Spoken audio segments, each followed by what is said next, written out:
السلام علیکم ورحمۃ اللہ وبرکاتہ۔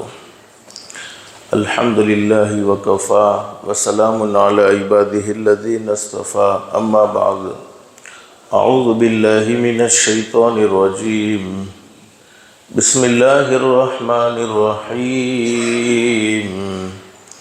کنتم خیر امۃ اخرجت للناس تأمرون بالمعروف وتنہون عن المنکر وتؤمنون باللہ ولو آمن اہل الکتاب لکان خیرا لهم منہم المؤمنون واکثرهم الفاسقون۔ صدق اللہ العظیم۔ قال النبی صلی اللہ علیہ وسلم: یا ایہا الناس ان اللہ یقول لکم مروا بالمعروف وانہوا عن المنکر قبل ان تدعوا فلا اجیب لکم وتسألونی فلا اعطیکم وتستنصرونی فلا انصرکم، او کما قال النبی صلی اللہ علیہ وسلم۔ صدق رسولہ النبی الکریم۔ رب اشرح لی صدری ویسر لی امری واحلل عقدۃ من لسانی یفقہوا قولی۔ سبحانک لا علم لنا الا ما علمتنا انک انت العلیم الحکیم۔ درود شریف پڑھ رہے ہیں۔ اللہم صلی علی محمد وعلی آل محمد کما صلیت علی ابراہیم وعلی آل ابراہیم انک حمید مجید۔ اللہم بارک علی محمد وعلی آل محمد کما بارکت علی ابراہیم وعلی آل ابراہیم انک حمید مجید۔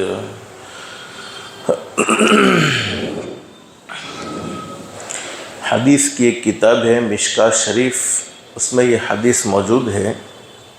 حدیث کے بیان کرنے والی ہماری اماں حضرت عائشہ صدیقہ رضی اللہ تعالیٰ عنہ بڑی شان والی عورت ہے، بڑے مقام والی عورت ہے، جس نے حضرت نبی کریم صلی اللہ علیہ وسلم کو ایسے موقع پر ساتھ دیا ہے جس وقت حضرت نبی کریم صلی اللہ علیہ وسلم اپنے پیٹ پر دو پتھر باندھ کر زندگی گزارتے تھے۔ اماں عائشہ صدیقہ رضی اللہ تعالیٰ عنہ حضرت اقدس نبی کریم صلی اللہ علیہ وسلم کی زندگی کا منظر یوں بیان فرماتی ہیں۔ ایک مرتبہ کا واقعہ اماں عائشہ بیان فرماتی ہے، میرے محبوب کو بھوک نے اتنا پریشان کر دیا کہ میرے محبوب کے اندر بیٹھنے کی اور کھڑے رہنے کی طاقت نہیں تھی۔ ہمارے نبی صلی اللہ علیہ وسلم کے گھر میں 2 مہینے تک چولہے نہیں جلے۔ یہ بات کون بیان کرتی ہے؟ اماں عائشہ صدیقہ رضی اللہ تعالیٰ عنہ بیان کرتی ہے۔ اور حضور اقدس صلی اللہ علیہ وسلم کی مبارک زندگی کو ہم پڑھیں گے تو آپ کی پوری زندگی دین کی محنت، دعوت و تبلیغ اور رات آپ کی امت کے لیے رونے میں گزرتی تھی۔ حضور کی راتوں کی ہم زندگی پڑھیں گے تو آپ کی راتیں امت کے لیے رونے میں گزرتی تھی، اور دین حضرت نبی کریم صلی اللہ علیہ وسلم کا امت کے لیے بھلائی کی دعوت دینا، خیر کی دعوت دینا، دین کا داعی حضرت اقدس نبی کریم صلی اللہ علیہ وسلم اپنی امت کے ہر فرد کو بنانا چاہتے تھے۔ اماں عائشہ صدیقہ رضی اللہ عنہ فرماتی ہیں کہ ایک مرتبہ کا واقعہ یہ ہے کہ میں اپنے گھر میں بیٹھی ہوئی تھی۔ اماں عائشہ فرماتی ہے رضی اللہ عنہ، میرے محبوب حضرت محمد الرسول اللہ صلی اللہ علیہ وسلم گھر میں تشریف لائے، اور حضور کا معمول یہ تھا کہ آپ گھر میں سلام کر کے تشریف لے جاتے تھے، اور گھر میں سلام کر کے جانا چاہیے۔ ہمارے آقا تاجدار مدینہ محمد الرسول اللہ صلی اللہ علیہ وسلم گھر میں تشریف لائے۔ اماں عائشہ فرماتی میرے محبوب نے مجھ سے بات نہیں کی، لیکن میرے محبوب کے چہرے پر کوئی خاص اثر تھا، تو میرے محبوب کے چہرے کو دیکھ کر میں سمجھ گئی کہ کوئی اہم بات پیش آئی ہے۔ وفادار عورت اپنے شوہر کے چہرے کو پڑھ لیتی ہے کہ آج کوئی اہم بات پیش آئی ہے، آج کوئی اہم مسئلہ پیش آیا ہے۔ تو اماں عائشہ فرماتی میرے محبوب کے چہرے پر کوئی خاص اثر تھا، اس اثر کو دیکھ کر میں سمجھ گئی کہ کوئی اہم بات پیش آئی ہے۔ اب ہمارے نبی صلی اللہ علیہ وسلم نے کسی سے بات نہیں کی، فوراً آپ نے وضو فرمایا۔ وضو فرمانے کے بعد حضور اقدس صلی اللہ علیہ وسلم مسجد میں تشریف لے گئے، اور حدیث شریف میں فرمایا نبی کریم صلی اللہ علیہ وسلم نے میرا وہ امتی جو اپنے گھر سے وضو کر کے مسجد میں آئے، ہاں ہم اپنے بزنس میں تھے، اپنے کاروبار میں تھے، اور ڈائریکٹ مسجد میں آ کر وضو کرتے ہیں تو کوئی مسئلہ نہیں ہے، لیکن جب اللہ پاک موقع دے کہ گھر پر ہی بیٹھے ہوئے ہیں تو اس فضیلت کو حاصل کیا جا سکتا ہے۔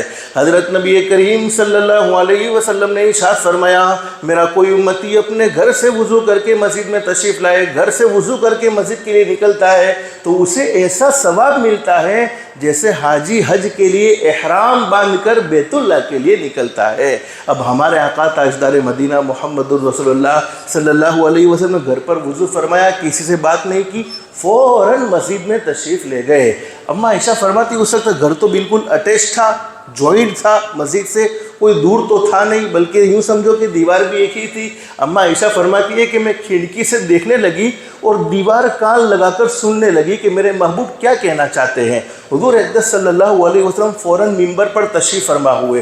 علماء فرماتے ہیں کہ جب بھی ہمیں اللہ پاک ممبر پر بیٹھ کر بات کرنے کا موقع عطا فرماوے تو ممکن ہو تو وضو کر لینا چاہیے۔ اس کے اثرات ہوتے ہیں، کسی کی ملاقات کے لیے گئے ہیں، کسی کی تشکیل کے لیے گئے ہیں، کسی کو دعوت دینے کے لیے گئے ہیں، اگر موقع ہے تو وضو کر لینا چاہیے۔ وضو کرنے کی برکت سے اللہ پاک ہماری نیکی کے اثرات اللہ کے فضل و کرم سے اس پر منتقل فرما دیتے ہیں۔ اب حضرت نبی کریم صلی اللہ علیہ وسلم ممبر پر تشریف فرما ہوئے اور حضور صلی اللہ علیہ وسلم نے صحابہ کرام کے درمیان میں یہ اعلان کر لیا، یا ایھا الناس، اے لوگو، ان اللہ یقول لکم، اللہ رب العالمین تمہارے فائدے کے لیے بات بیان فرما رہے ہیں۔ بولو اللہ کا کوئی فائدہ نہیں، اللہ کو ہماری کوئی ضرورت نہیں ہے، ہم کو اللہ کی ضرورت ہے، اللہ ہمارا محتاج نہیں ہے، ہم اللہ کے محتاج ہیں۔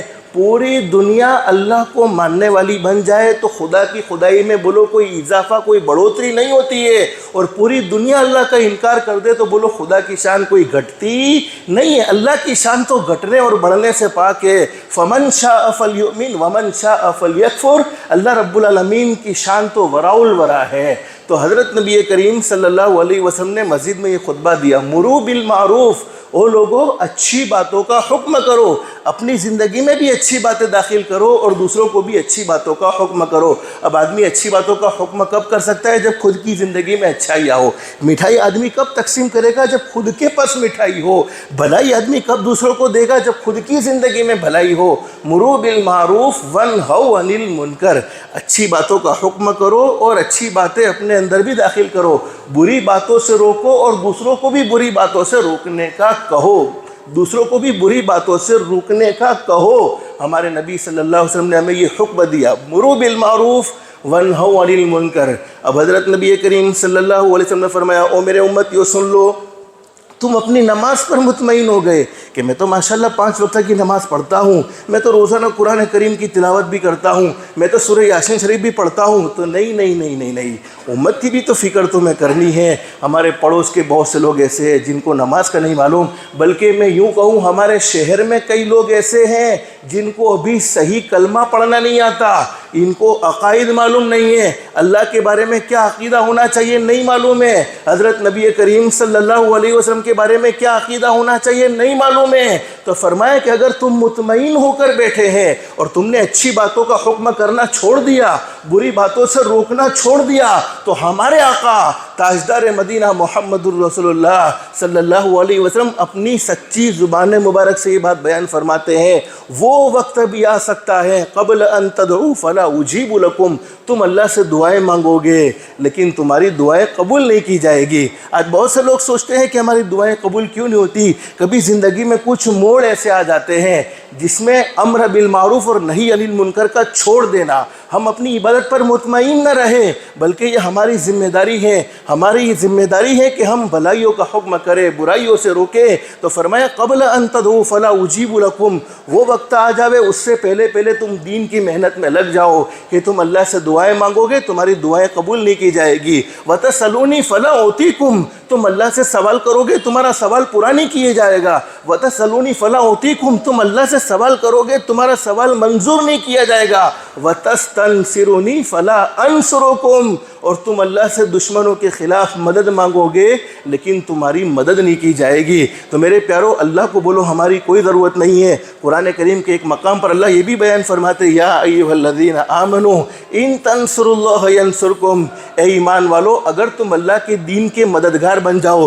تمہاری برکت سے کوئی آدمی نمازی بن جاتا ہے, تمہاری برکت سے کوئی آدمی دیندار بن جاتا ہے, تمہاری برکت سے یعنی تمہاری محنت, تھوڑی سی محنت, تم اپنی کوشش کے مطابق تھوڑی سی محنت کر لو اور تھوڑی سی محنت کی برکت سے کسی نے مسجد کو آباد کر دیا, کسی نے اپنی زندگی میں اخلاق مصطفیٰ کو داخل کر لیا. تو فرمایا کہ تمہاری طاقت تو بولو لیمیٹڈ طاقت ہے, تم تھک بھی سکتے ہو, لیکن بولو اللہ تھک سکتا نہیں ہے. تم اپنی طاقت کے مطابق دین کی محنت میں لگو گے, اللہ اپنی شان کے مطابق تمہاری مدد کرے گا. تو ابھی ہمارے پاس بہت خوبصورت موقع آنے والا ہے. ہم سب جانتے ہیں یہ خیروز کا اجتماع دسمبر کی 5, 6, 7 یہ 3 تاریخ, بلکہ یوں سمجھو یہ ربانی لہریں ہیں.